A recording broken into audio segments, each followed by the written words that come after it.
Good afternoon and welcome. We're going to be making some cheeses today. Thank you for joining us on Zoom. Thank you for joining us on YouTube.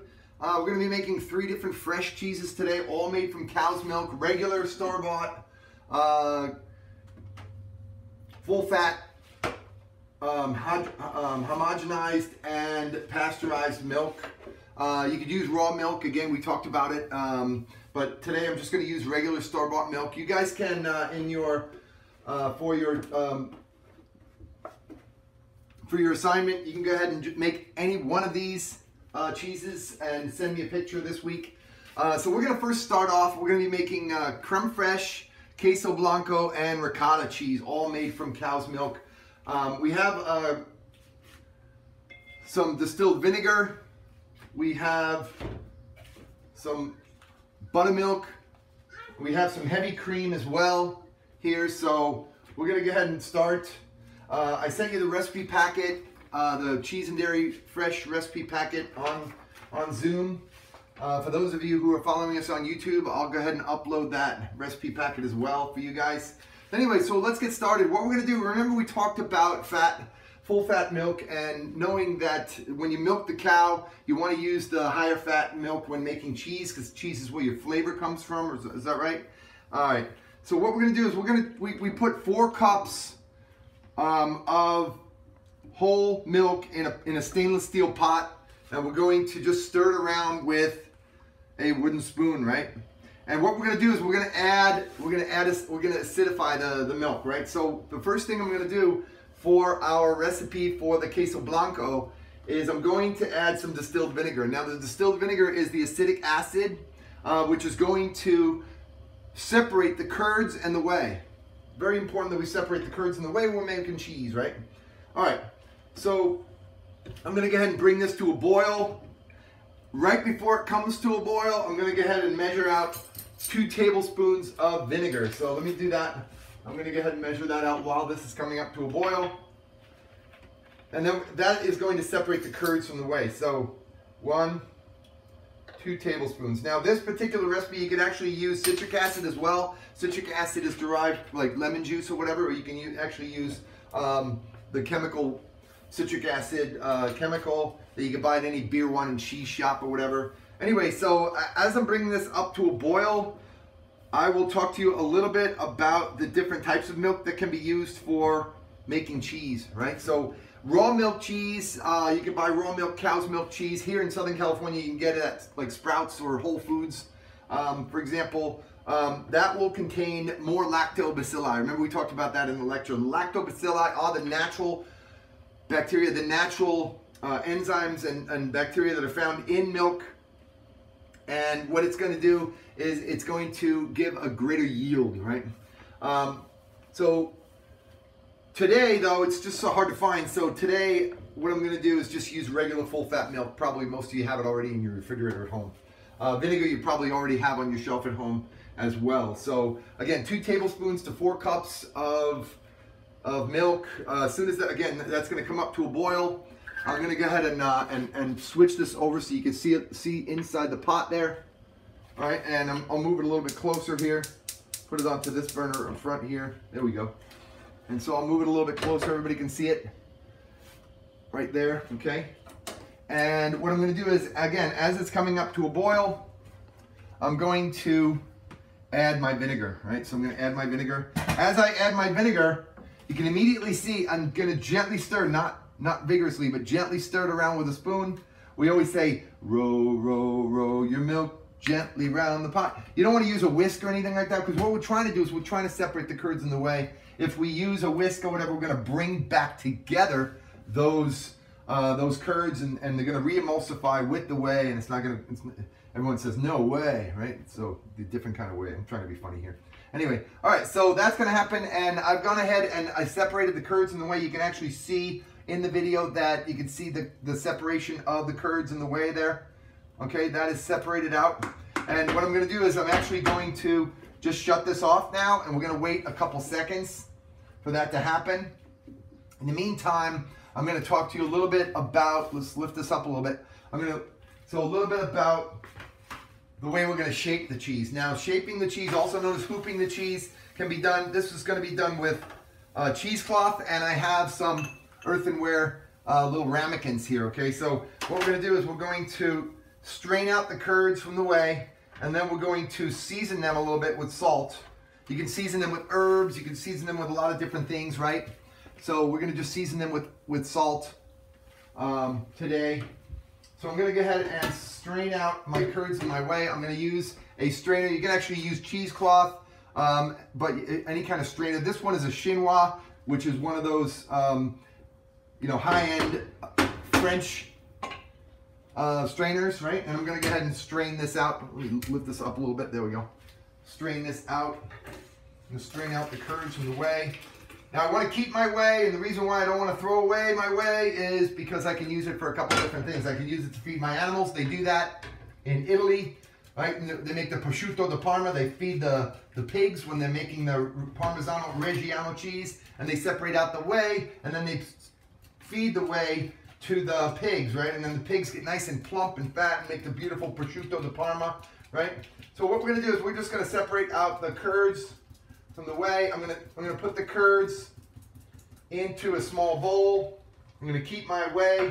I can use the whey to feed the animals. I could use the whey to water my plants outside. That's going to enable that protein to get down into the soil and make those plants super healthy. I could also use it for a couple other different things, but you can actually dehydrate it and use it for your muscle building program. You can make whey shakes, right? If you went to GNC, one of the the GNC, you'd actually find dried whey products, right? So many of you probably use that already.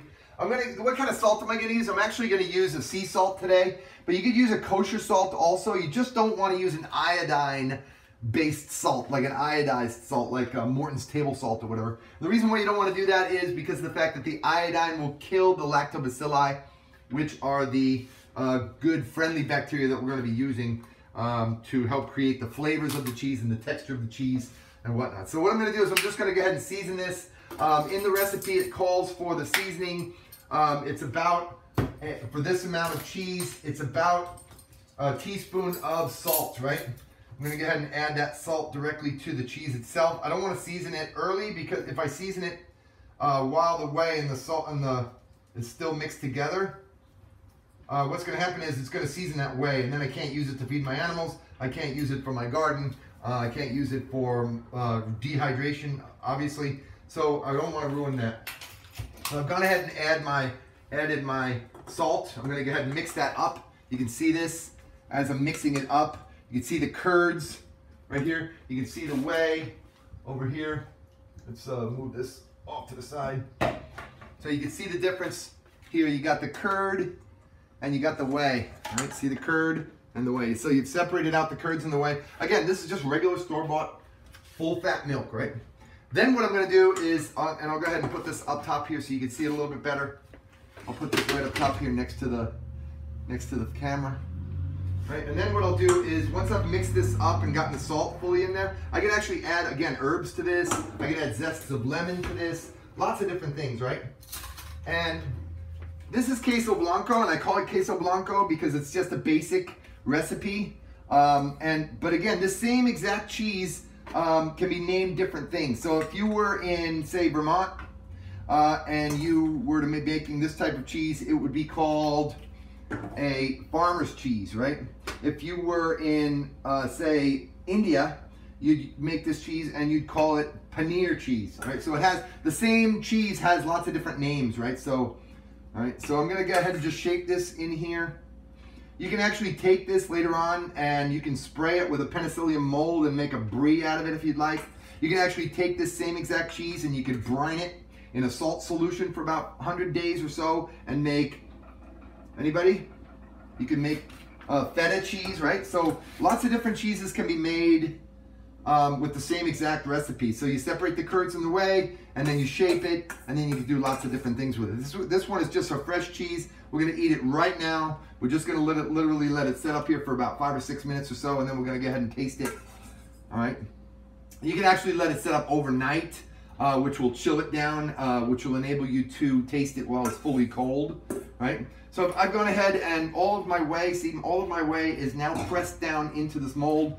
that have been lined with cheesecloth. I'm gonna go ahead and just fold in my cheesecloth here very carefully, right? And just pressing that down in there lightly. Okay, and then I'll do the same thing with the other one. All right. Okay, so now I have the cheese shaped. You can see it, it's in there. I'm gonna go ahead and stick it in the fridge just for a few minutes. We'll come back to it a little bit later.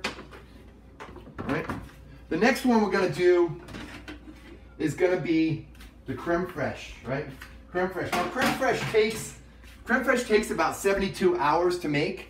So the creme fraiche takes about 72 hours to make. The same exact recipe, if you used half and half, it would make sour cream. If you used just whole milk, it would make tart cream. If you use heavy cream, then you'll make that full fat French creme fraiche, right? So what we're gonna do is we're actually gonna just take that cream, we're gonna pour it into an earthenware container like this, and it calls for 2 cups. So I'm gonna put 2 cups in there. This bowl is actually 2 cups. I've already measured it. So that's in there. And then what I'm gonna do is I'm gonna add about a 1/4 cup of the buttermilk, right? Now the buttermilk has that bacteria in there, the cultures in there, they're called lactobacilli. Now what's gonna happen is over the time, it's gonna stay at room temperature, and over time, over those 72 hours, they're gonna activate and they're going to kind of eat all the proteins and stuff, and it's gonna set up that cream. So it'll be, right? So we're gonna go ahead and do that. What we wanna do is we wanna pour in that 1/4 cup of buttermilk right into our cream, just like that.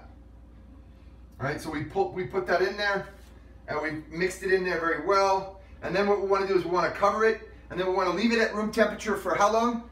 72 hours. Let me move that down so you guys can see that. So I've gone ahead and just mixed up the cream and the buttermilk together to make a wonderful creme fraiche. Now it's obviously liquefied now, but after 72 hours, what is it going to look like? I'll show you what it's going to look like after 72 hours. I'm going to grab a spoon here. And then you can actually see that I have some already done that I did a couple days ago. All right, and so that it actually sets up like this. You can see how it sets up to where it's actually like almost like sour cream. Now again, the same recipe makes sour cream, tart cream, and or in this case creme fraiche, right? So creme fraiche, again, 72 hours, room temperature. It's gonna work out perfect for you. So it tastes absolutely delicious. I'm gonna go ahead and put my lid on this, and then I'm gonna let this sit at room temperature in a cool, dark place, about 75 degrees, room temperature about 75 to 90 degrees for about 72 hours, right? 3 days, right? All right, so the next one I'm going to do is I'm going to do the ricotta cheese, right? So I have another pot over here where I'm actually going to, I know everybody can see inside the pot, good. I'm gonna go ahead and, with this one, we're gonna put in 4 cups of buttermilk. That is the lactobacilli, right? The lactobacilli is in there. So again, we have our buttermilk. We're going to add our buttermilk while this is at a boil. We're gonna add our buttermilk slowly, gently, rotating the milk around. Again, roll your milk gently round the pot. All right, so that's gonna separate the lactobacilli that just entered there is going to separate out the curds from the whey. This one takes a couple of extra minutes because it has to sit for a few minutes. All right, and then what we're going to do is we are going to ladle it slowly through our strainer, and then we're going to make ricotta cheese. So ricotta, right? So take a look at that. All right, so we have our ricotta. We're going to let that sit. We're going to shut off the flame now. We're going to let that sit for a couple of minutes. And what I want to do is I want to take out my queso blanco, and I'm going to just prepare it real quick, right? So you can see what it looks like, right? Again, now we're rushing it a little bit because of the film. What we'll do is I'll take out the queso blanco. You can see how after a couple of minutes in the refrigerator, it actually gets shaped, right? So again, through the magic of television, it's done. And then what we'll do is we'll place it on our plate here, okay? And so you see how it comes right out of the mold. Let me put some gloves on real quick. The glue is on this side. Oh.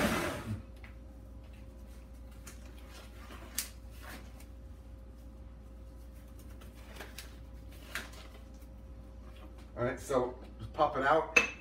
Again, we're going to take off the cheesecloth. As it cools down, it will stay hooped. It'll stay in that mold, in that shape, right, that we've created it in. All right.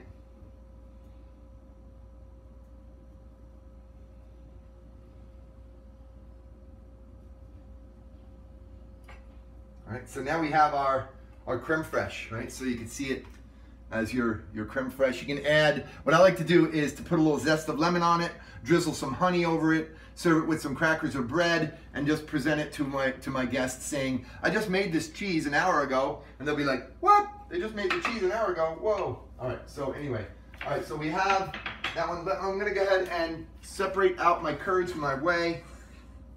Now it looked like the cultures inside this this Newton's cultured butterfat, low-fat buttermilk has not reacted so quickly. So there's a trick of the trade that you can use, and if you want to rush it a little bit, you can add a tiny bit of, and again, change the acidification of the milk itself. And with my ricotta right now, what I'm going to do is I'm going to add another about half a tablespoon of vinegar to this, right? And that will help separate my curds from my whey, because it doesn't look like too many curds were happened here in there. So I'm going to go ahead and help it out a little bit. All right, and this is for the ricotta cheese. Ricotta, you could use it to make lasagna or lots of different things, right? So we're going to go ahead and do that.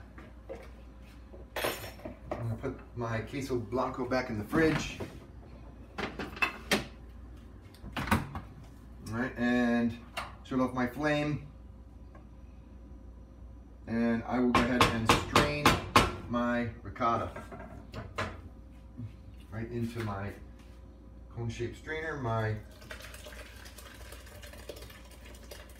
Again, if you ladled this slowly, you'd get a kind of a little bit of a better yield on it, on the ricotta. We don't have a lot of time on the video, so I'm just going to go ahead and do it this way and tap it.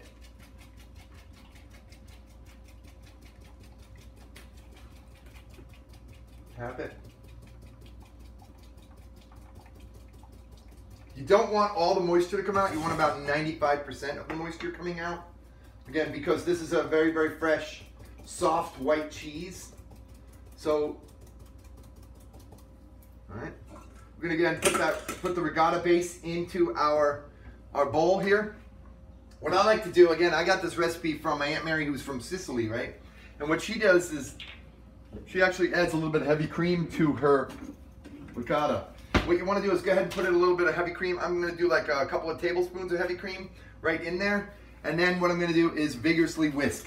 Just vigorously whisk. And that's going to break down those curds. For the ricotta, you want to break down those curds pretty small. And then inside the recipe, it actually calls for a good amount of salt. It actually calls for 2 full teaspoons of salt for this amount.